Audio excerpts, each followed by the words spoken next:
जय हिंद दोस्तों, मेरा नाम है रोहित और आप देख रहे हैं स्टडी क्यों नहीं। इस टॉपिक में हम लोग अनुवांशिकी कवर करने वाले हैं, यानी जितने भी अनुवांशिकी से रिलेटिव आपके क्वेश्चन होते हैं या फिर टॉपिक होते हैं उन सबको हमको कवर करने वाले हैं। तो इस वीडियो को अंत तक जरूर देखिएगा।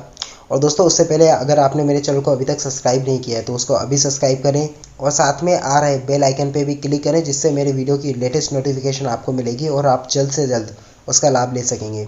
और इस वीडियो को अभी लाइक कर दीजिए। तो चार्ल्स डार्विन ने सबसे पहले ये बताया कि जो जीव होते हैं, यानी जो वर्तमान में जीव होते हैं, उनमें कुछ ना कुछ समानताएं पाई जाती हैं। इसके अलावा ये जीव उन जीवों से भी कुछ हद तक समानताएं रखते हैं जो कि विलुप्त हो चुके हैं। जैसे कि आपको पता है कि समय के साथ कुछ जीव विलुप्त हो जाते हैं और कुछ जीव नए पैदा भी हो जाते हैं, और ये संपूर्ण प्रक्रिया अत्यंत धीमी गति से चलती है। तो उन्होंने बताया कि जीव कैसे पैदा होते हैं और कैसे वो विलुप्त हो जाते हैं। तो उन्होंने बताया कि जो जीव वातावरण के अनुकूल स्वयं को ढाल सका वही जीवित रहा, और जबकि अन्य प्रजाति विलुप्त हो गई। डार्विन ने इस प्रक्रिया को प्राकृतिक वर्णन यानी नेचुरल सिलेक्शन का नाम दिया है। तो आपको समझ में आ गया होगा। उसके बाद उन्होंने बताया कि कुछ स्तनधारी जीव जैसे कि चमगादड़, चीता और मानव, इन सब की अस्थियों में समानता दर्शाते हैं, जबकि उनकी क्रियाकलाप अलग है। तो यानी हमारा जो ओरिजिन हुआ है वो एक ही जीव से हुआ है। और दोस्तों, मैंने ह्यूमन जेनेटिक्स से लगभग 30 क्वेश्चंस कंप्लीट किए, तो आप इस वीडियो को भी अवश्य देखिएगा, क्योंकि सबसे ज़्यादा आपके लिए एग्जाम में क्वेश्चंस इंपॉर्टेंट होते हैं कि किस टाइप के क्वेश्चंस आते हैं। और मैंने जितने भी क्वेश्चंस कवर किए हैं वो प्रीवियस एग्जाम में आ चुके हैं, यानी वो आपके किसी ना किसी एग्जाम में आ चुके हैं, चाहे वो एसएससी हो, एनटीपीसी हो, रेलवे हो, यूपीएससी हो, पीएससी हो, उन सब के क्वेश्चंस इसमें मैंने लिए। तो आप इस वीडियो को भी ज़रूर देखिएगा। आपको डिस्क्रिप्शन में इसकी लिंक मिल जाएगी, और साथ ही साथ वीडियो जब एंड होती है तो लास्ट में लिंक के साथ ये वीडियो आ जाएगी, आप सिर्फ उस पर क्लिक करके इसको देख सकते हैं। अलग अलग कार्यों को करने के लिए ये संरचनाएं अलग अलग आकार ले लेती हैं।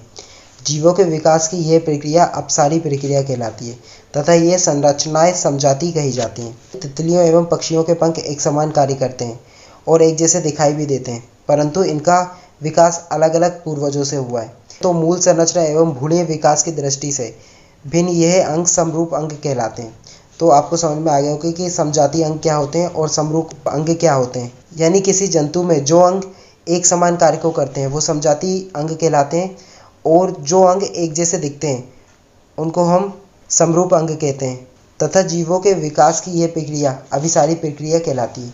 और वो बोलते हैं कि ऐसे अंग जो जीवों के पूर्वजों में विकसित हैं, लेकिन समय एवं परिस्थितियों के अनुसार इन अंगों का उपयोग क्रमिक रूप से कम होता गया एवं धीरे धीरे ये अंग निष्क्रिय होते गए, तो ऐसे अंगों को अपशेषी अंग कहा जाता है। जैसे कि हमारे बॉडी में आपको पता है कि जो अपेंडिक्स होती है वो इसमें आती है। इसी के साथ हम लोग देखें तो कर्ण पल्लव, यानी जो हमारे कान की ऊपरी लेयर होती है या फिर ऊपरी हिस्सा होता है, वो किसी काम का नहीं होता। तो ये अपशेषी अंग है मनुष्य में। तो आपसे क्वेश्चन भी पूछ सकते हैं कि बताइए कि मनुष्य में अपशेषी अंग है, तो आप वहाँ पे अपेंडिक्स लगा के आ सकते हैं। तो दोस्तों, इसके बाद हम लोग बात करते हैं कि कौन से वैज्ञानिकों ने कौन कौन से सिद्धांत दिए और किसके बारे में दिए।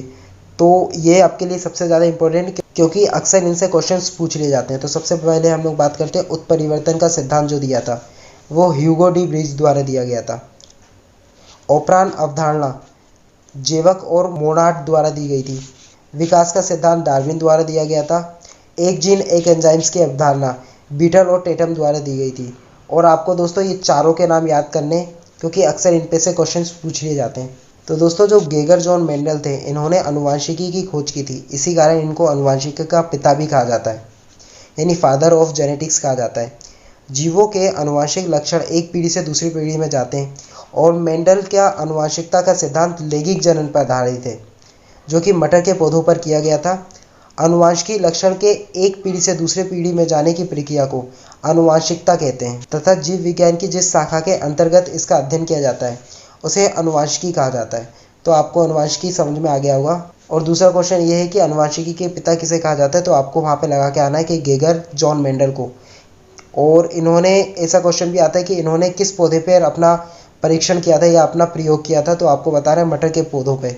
और दोस्तों, इसके बाद हम लोग देखते हैं कि लिंग का निर्धारण किस प्रकार होता है।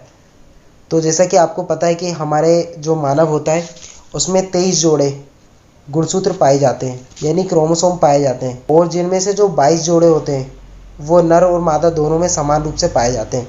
लेकिन जो 23वां जोड़ा होता है वो लैंगिक जनन, यानी जो आप स्त्री होंगे या पुरुष होंगे उसका निर्धारण होता है, यानी उसको हम लोग लिंग गुणसूत्र भी बोलते हैं। और जो मादा में गुणसूत्र होता है वो XX होता है और जो नर में होता है वो XY होता है।